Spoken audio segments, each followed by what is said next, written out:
orang yang usianya berkah, ibu pernah dengar doa, ya Allah berkahi umurku kan? Bukan ajal. Ajal dengan umur itu beda. Apa artinya ajal? Ya. Nah, waktu kita terbatas. Kita ambil ilmu sahabat saja dengan cepat. Kalau belum tahu, katakan wallahu a'lam. Baik. Apa artinya ajal? Ya. Mau dapat ajal? Pasti. Udah kenceng diralatnya? Pasti. Baik, pasti. Baik. Ajal itu pada mulanya, pada asalnya, itu yang kita sebut dengan usia. Batas kehidupan.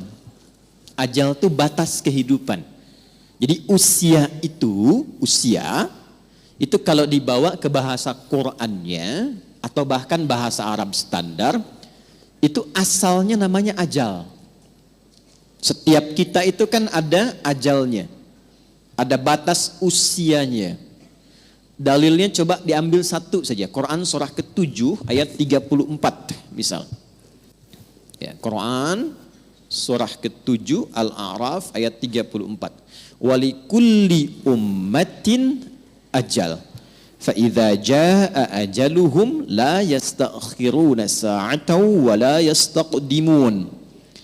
Setiap umat, bukan satu dua orang saja. Semua yang menjalani kehidupan di bumi itu punya batas usia. Kenapa ditekankan kata ajalnya? Untuk memberi kesan bahwa kehidupan di dunia ini tidak abadi. Penting dicatat itu, Bu, ya.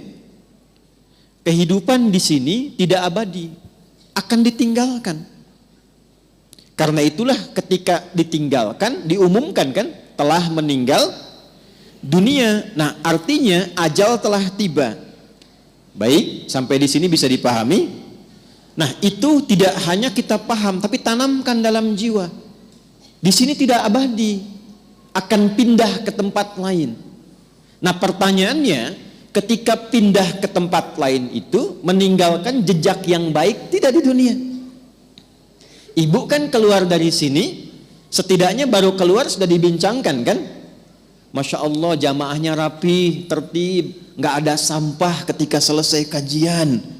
Kemudian jamaah-jamaah yang sekarang ngaji tenang, tidak ada yang ngobrol, itu kan? Nah, itu jejak kebaikan yang ditinggalkan. Karena itulah sebelum meninggalkan dunia ini, selain mencari bekal ke tempat baru, kita diberikan bimbingan oleh Allah dan Rasul untuk meninggalkan kenangan-kenangan yang baik. Yang kalau diikuti jadi pahala, Bu. Jadi itulah indahnya dalam Islam. Datang baik-baik, pulang pun baik. Karena itu saat datang kan disambut senyuman kan? Ini kan kejadian luar biasa sebagai isyarat.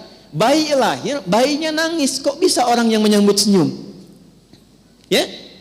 Ada enggak ketika bayinya lahir misalnya yang lain ada yang menertawakan, yang meledek, mencela, rata-rata senyum.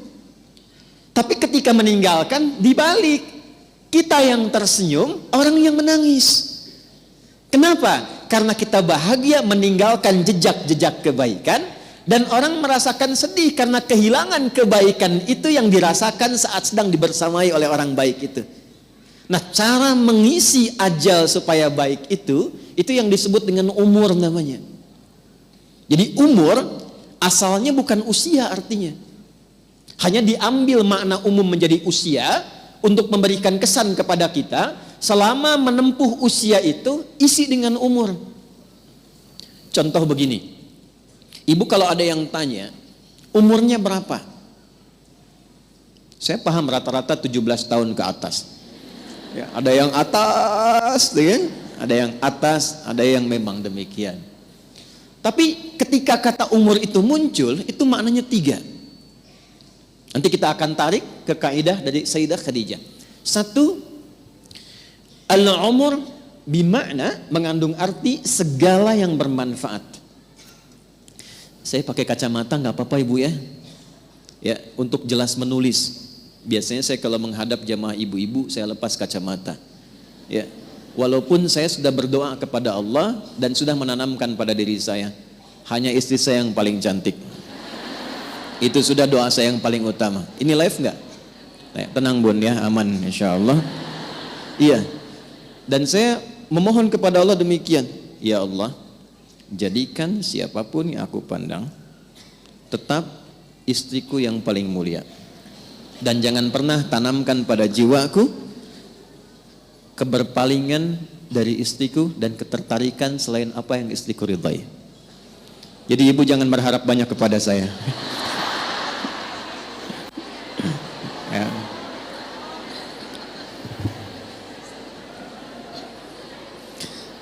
Saya tahu itu akan direkam, dengar nih Pak. Lihat sini, balik sini. Oke. Sampai mana tadi kita itu umur? Insya Allah ingat.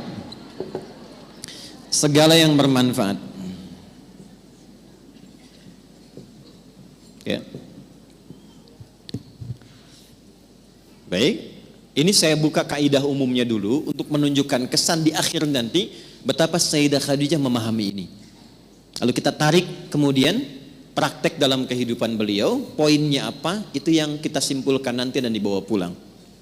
Singkatnya, selama hidup, kalau ingin dikenang, punya nilai kebaikan bahkan sampai masuk ke alam kuburnya, tapi nama dan kisahnya tetap harum, maka buatlah dan rencanakan semua aktivitas yang punya nilai manfaat. Melihatlah dengan yang baik saja. Bila yang dilihat tidak bermanfaat, tak harus dilihat. Berbicara yang mengandung manfaat. Bila yang akan disampaikan sekiranya tidak bermanfaat, bahkan cenderung menyakiti, maka abaikan. Sampai ke ujung kaki. Sayyidah Khadijah radhiyallahu taala anha, saat masih ingat kita bahas sebelum beliau menikah dengan Nabi, itu memegang teguh asas yang pertama ini. Tidak pernah bicara kecuali yang bermanfaat. Tidak pernah berkegiatan bahkan dengan kawan-kawannya kecuali yang mengandung manfaat. Bahkan beliau itu punya teman-teman untuk berkumpul, Bu. Punya kalangan berkumpul. Ya seperti para ibu lazimnya sekarang, pasti kan punya teman ya, di pengajian, bertetangga, kadang-kadang kumpul untuk arisan, kadang-kadang kumpul untuk kegiatan tertentu. Sayyidah Khadijah punya.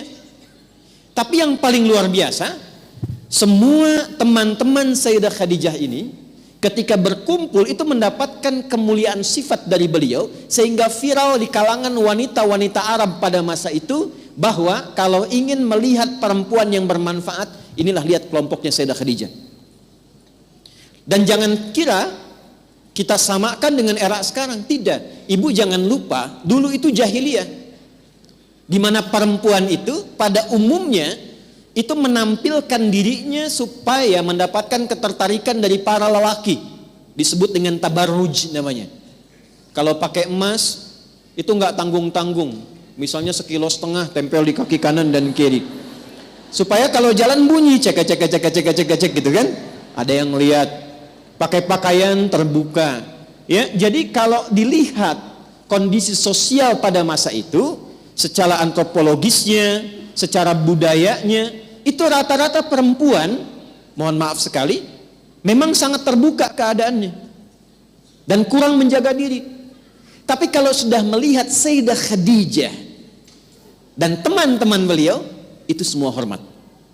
Nyaris tidak ada yang mau bicara di depan Sayyidah Khadijah, saking hormat dan kagumnya atas wibawa beliau. Ya semua diam. Dan saat ada orang yang usil pun pada Sayyidah Khadijah, itu teman-temannya, ini sebelum menikah dengan Nabi, itu teman-teman sekitarannya itu langsung melindunginya. Berbuat sesuatu yang Allah telah tetapkan itu, jika kita menjalaninya dengan istiqamah dan dilakukan karena Allah, maka Allah yang menggerakkan hamba sekitarannya untuk menjaga hamba dimaksud. Jadi kalau dari sekarang ibu menjadikan semua aktivitas usia itu untuk menaati Allah, ya tidak harus dalam konteks sholat saja. Bukan hanya sholat, bukan hanya baca Quran. Saya ingin mengisi sisa hidup saya untuk menaati Allah. Mulai sekarang saya akan gunakan pandangan pada yang Allah sukai saja. Saya akan gunakan pendengaran pada yang Allah sukai. Saya akan gunakan lisan pada yang Allah sukai. Kata Allah, jangan gibah. Saya tahan gibah. Saya tidak Ustaz. Bagus. Tidak seperti ibu itu tuh. Kalau bicara, masih berarti. Tahan. Tahan. Itu kalau bisa dilakukan, Allah balas, mengangkat wibawa ibu. Jadi dari segi umur, itu akan dikenang, ini orangnya orang berwibawa, orang baik. Ibu kalau nggak percaya silahkan. Kalau melihat orang salih, solihat, malu kan kalau berkata kotor? Coba silahkan, mau berkata yang kurang baik, walaupun terbiasa bergaul di tempat yang kurang bagus, bertemu orang begini nggak mau mengeluarkan kata-kata kotor. Saya kalau ketemu preman, Bu, nggak pernah berkata-kata kotor pada saya. Assalamualaikum Ustaz, Assalamualaikum Pak Kiai, doakan ya. Padahal sebelum itu dengan kawannya, keluar. Ragunan keluar, gitu kan? Bahasa-bahasa yang tidak normal keluar. Tapi ketika kita berusaha menaati Allah, dalam hal yang simpel saja, turunlah kemudian jawaban dari Allah dengan melindungi sifat-sifat baik kita untuk dikenang.